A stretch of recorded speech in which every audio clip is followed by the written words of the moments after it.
Recently, the relations between India and Pakistan have suddenly turned tense, and these two long-standing rivals seem on the verge of a major conflict. One side is passionately threatening to cut off water supplies, while the other is defiantly keeping its entire military on high alert. This adds another unstable factor to our surrounding environment.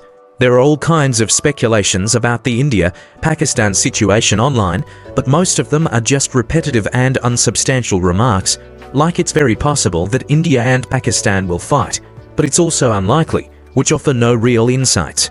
Let's ignore these empty words and analyze the situation from the beginning. The logic behind it will then become clear. The trigger for this latest round of tension between India and Pakistan was a terrorist attack.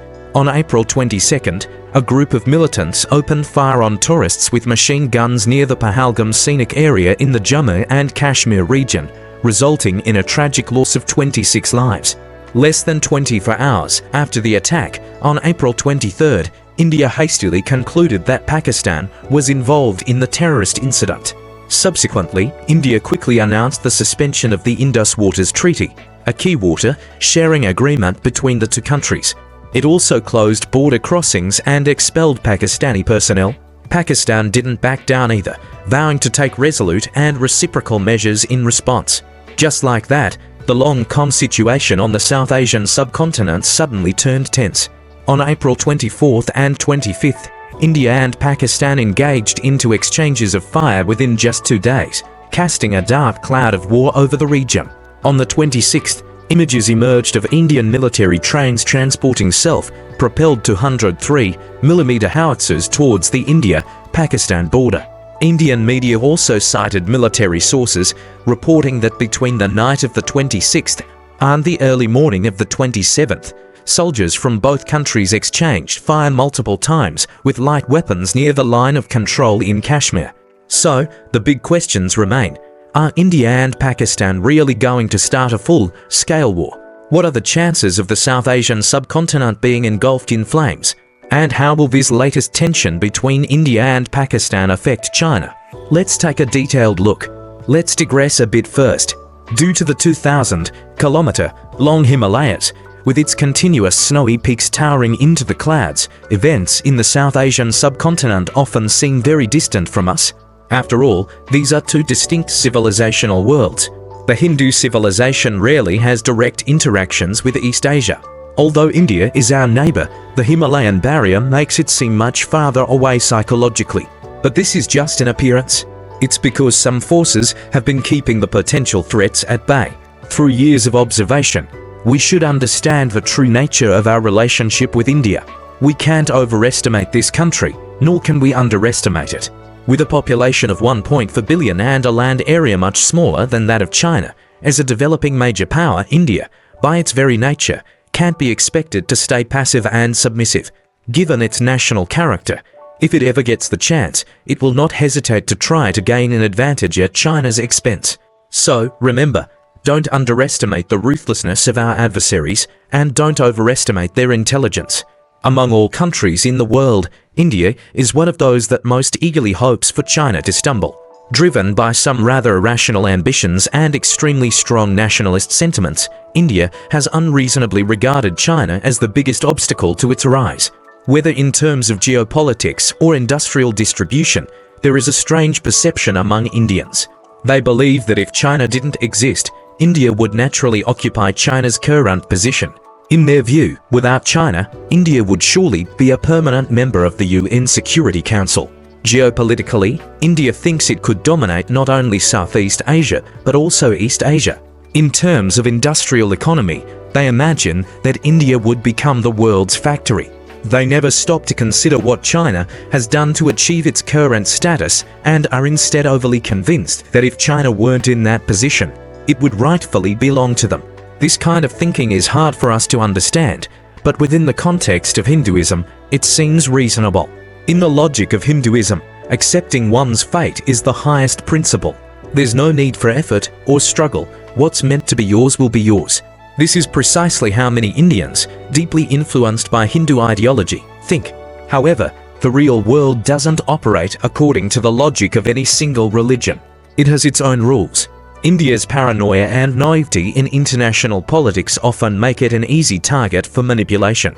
This latest India-Pakistan conflict is a prime example of India's naivety and folly, showing that it has once again been used as a pawn.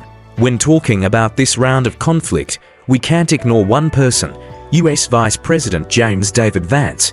He is one of the rare post-80s leaders among major world powers. I'm even tempted to call him the ostensibly tough post-80s leader.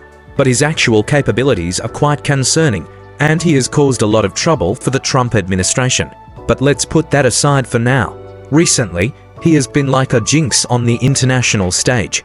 The day after Vance met with the Pope, the 88-year-old Pope passed away. And the day after he visited India, a terrorist attack occurred there. Superstitiously speaking, he really seems to bring chaos wherever he goes. From a more rational perspective, as a key figure in Trump's team, regardless of his competence, Vance is clearly very active in his work. Considering the suspicious events, it's not too difficult to guess the underlying logic behind India's sudden aggression towards Pakistan. First, India's announcement of cutting off water supplies to Pakistan, and second, India's claim that the terrorist organization Lashkar-e-Taiba was behind the attack. Let's start with India's threat to cut off water. To put it simply, India doesn't actually have the ability to do so. India has very limited infrastructure on the upper reaches of the Indus River. Moreover, it itself often suffers from severe floods and doesn't have sufficient reservoir capacity to cut off the water flow from the upper reaches of the Indus River to Pakistan. Therefore, the so-called water cut-off threat is more of a symbolic gesture than a practical measure. As expected, India was forced to open the floodgates before April 26. If it hadn't drained the reservoir to prevent floods, once the monsoon season arrived in mid-May, the densely populated Punjab region of India would likely have faced severe flooding. Let's now examine who was really behind the terrorist attack. India firmly accuses Lashkar-e-Taiba, but it was an obscure organization called the Kashmir Resistance Front that claimed responsibility for the incident on social media. Later, India changed its tune, insisting that this organization was actually Lashkar-e-Taiba, but Pakistan flatly denies this. At this point, the truth behind the tense India-Pakistan situation becomes clear. This appears to be a deliberate stunt, and there's even a possibility that India orchestrated the whole thing. More likely, though, India is using the incident as a pretext to create trouble. India's response is highly abnormal. Less than 24 hours after the terrorist attack, it hastily named the so-called terrorist organization. In such a short time, it's impossible to conduct even a basic investigation, let alone gather physical evidence or witness testimony. It's nothing more than baseless speculation. Moreover, India's show of force is mostly for show. Take, for example, the transportation of so-called 203mm howitzers to the India-Pakistan border. In modern warfare, large-caliber artillery like this has minimal practical use. It requires extremely complex logistics support, is highly vulnerable to attacks, and lacks the ability to quickly retract and relocate. In actual artillery duels at the front line, it can easily be destroyed by enemy fire. Major military powers around the world have stopped developing new 203mm artillery. The M110, for instance, is all but useless despite its large caliber. Its combat section has no armor protection, and the entire vehicle is made of aluminum alloy. Its firing speed is abysmally slow, with a maximum rate of only 1.5 rounds per minute, and its range is outdated, with a maximum range of less than 30 kilometers. In contemporary artillery confrontations, such a weapon has almost no chance of survival. It can neither withstand enemy fire with its armor nor quickly maneuver in and out of combat. Modern 155mm self-propelled and truck-mounted artillery employ a shoot and scoot strategy, rapidly firing a large number of shells in a single burst and moving to a new position before the enemy can retaliate. It's clear that obsolete guns like the M110 would be lucky to fire more than 1 or 2 rounds in a modern battlefield. The so-called exchanges of fire at the front line are also highly suspect. India claims that Pakistan fired first, but Pakistan strongly denies this. I suspect India's account is pure fiction. The so-called exchanges of fire between India and Pakistan at the front line aren't what most people imagine. They engage in regular skirmishes, but these are often no more significant than setting off firecrackers. In fact, the India-Pakistan border in the Kashmir region is in a constant state of low-level conflict. Most of these exchanges involve light weapons, and the firing is often random, with soldiers shooting into the air towards the enemy side before heading back for meals. Rifles are commonly used, and machine guns are relatively rare. Rocket launchers are considered heavy weapons. These frequent border skirmishes are so common that they rarely even make the news. Given the long-standing adversarial situation in Kashmir, light weapon exchanges are the norm, and casualties are extremely rare. Viewed in this light, India's aggressive posturing is clearly a ruse, devoid of any real military significance. Currently, India neither has the capability nor the intention to significantly escalate the conflict with Pakistan. It's just creating sensational headlines through bluff and bravado. Firstly, as April gives way to May, the mountain passes along the Sino-Indian border in the Himalayas will open up. This is a period when the snow melts and the monsoon hasn't arrived yet, offering the best road conditions of the year. Across the more than 1,000-kilometer-long Sino-Indian border, India faces mounting pressure. There's the ongoing confrontation along the line of actual control, with a new round of territorial disputes set to unfold, and border patrols, where both sides will conduct training exercises along the border. As a result, the Indian Army will struggle to spare enough troops for a major conflict with Pakistan. Secondly, after the standoffs in 2017 and the Pangong Lake standoff in 2020, India has effectively lost its military advantage in Kashmir. Prior to these incidents, it held a relative edge in the region. But following these confrontations, India has been forced to deploy at least 3 army corps in the Siliguri corridor, its strategic choke point, to guard against the possibility of China severing the link between the Indian mainland and its northeastern states. Additionally, India now has to consider China's reaction when conducting military operations in Kashmir. The area around Pangong Lake looms like the sword of Damocles.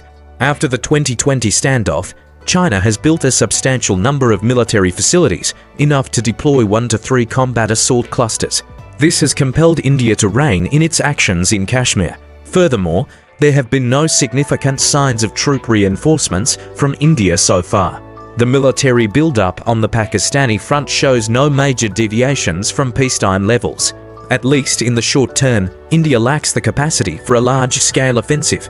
Therefore, I conclude that this latest round of tension between India and Pakistan will at most lead to small-scale shelling, airstrikes, and perhaps maritime confrontations. It is highly unlikely to escalate into a regional war, let alone a full-scale conflict. India's strategic goal is simply to stir up tension around China, deliberately creating trouble and provoking situations. Once it achieves the aim of disrupting the stability of the surrounding region, it will stop. So, what drives India to act this way? In fact, it's a direct response to China's recent conference on neighboring countries. In plain terms, by leveraging the terrorist attack to create military tension, India is cooperating with the US in its tariff war, hoping to gain some advantage. It creates trouble around China on behalf of the US to reap benefits. Once those benefits are secured, India will promptly back off. After all, in 2025, India knows full well that if it truly provokes China into direct confrontation, it stands no chance. Currently, China has the capacity to deploy as many as 5 assault groups in both the eastern and western sections of the China-India border. From May to November, India would never risk a severe beating by initiating any major conflict. Therefore, India is highly unlikely to launch large-scale military operations against Pakistan this year. Moreover, engaging in all-out warfare with Pakistan doesn't serve India's own interests. Prime Minister Modi is focused on GDP growth and the interests of his political party. Why would he risk upsetting the strategic balance of the South Asian subcontinent at this juncture? Looking at China's recent conference on neighboring countries, it's evident that China is seizing the opportunity presented by the US-led tariff war to build its strategic depth. By stabilizing relations with neighboring countries, expanding bilateral trade, and optimizing supply chain configurations, China aims to counter the growing instability caused by the US. In fact, What we truly need to address isn't the simplistic tariff war waged by Trump's tactics are like a child's tantrum and will ultimately yield no real results. It's merely a chaotic flurry of actions. The real issue we face is having a semi-erratic president in the US. It's not so much about what this president does, but rather the very fact that the US has such a leader. From April 24th to 25th, China convened a conference on coping with trade frictions. The core message of the conference was to elevate the political perspective, adhere to a systematic approach, and strengthen bottom line and extreme thinking. The goal was to prevent and resolve trade risks effectively, contributing to the high-quality development of trade. In simple terms, with a madman as the US president, we must remain composed, anticipate all possible scenarios, and leverage our robust systems and stable supply chains to safeguard trade stability. The US is, in a sense, in a state of political brain death. Trump's administration is a haphazard assembly. The president lacks political experience. The vice president struggles with basic security protocols. The defense secretary's highest military rank was that of a company commander and has a background in hosting. The education secretary has only a high school education and mispronounces RSA. The health secretary dismisses vaccines as a hoax. The labor secretary is a corporate boss, and the security secretary can't even keep his wallet safe while dining out. Given such a team, it's no wonder that implementing policies becomes a Herculean task. Hidden resistances and inefficiencies are inevitable within the vast bureaucracy, and most of Trump's initiatives are likely to fall flat. China seems to understand this situation better than the Americans themselves. Our stance is clear. The US can self-destruct if it wishes, but we won't let it drag us down. China will roll out a series of policies to stabilize foreign trade and the economy, but we won't elaborate on that here. Regarding regional security, China is undoubtedly preparing for the emerging power vacuum left by the US, laying the groundwork for a post-US era. The Conference on Neighboring Countries serves this very purpose. On one hand, China aims to strengthen ties with neighbors through supply chain integration, and on the other hand, it seeks to form alliances of shared interests to jointly navigate the turbulent global landscape. This reflects the country's bottom line and extreme thinking, regardless of how chaotic the US-induced collapse may be.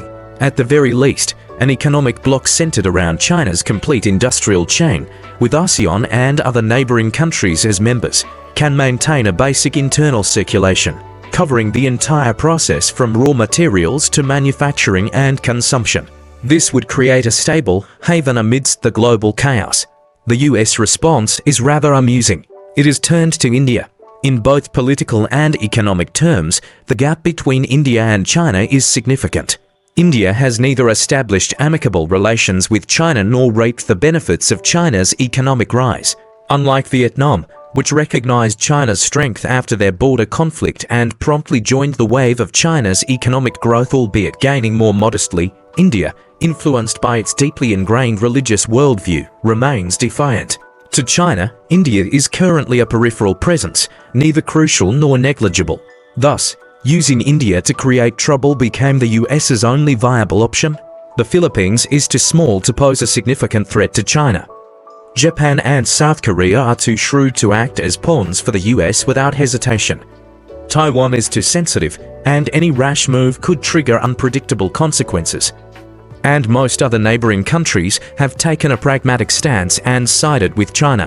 When tracing the countries bordering China counter-clockwise from Russia, few present potential for unrest, with perhaps the exception of Mongolia. India, however, wasted no time. Immediately after Vance's visit, it capitalized on the situation, reacting with astonishing speed, announcing a full set of measures within 24 hours faster than any impromptu decision could be made clearly indicates premeditation. Yet, India also has the ability to control the situation. In short, in the near future, there will undoubtedly be small-scale skirmishes between India and Pakistan. India will likely exaggerate these low-intensity conflicts for political gain. However, both sides will refrain from large-scale battles or significant escalations.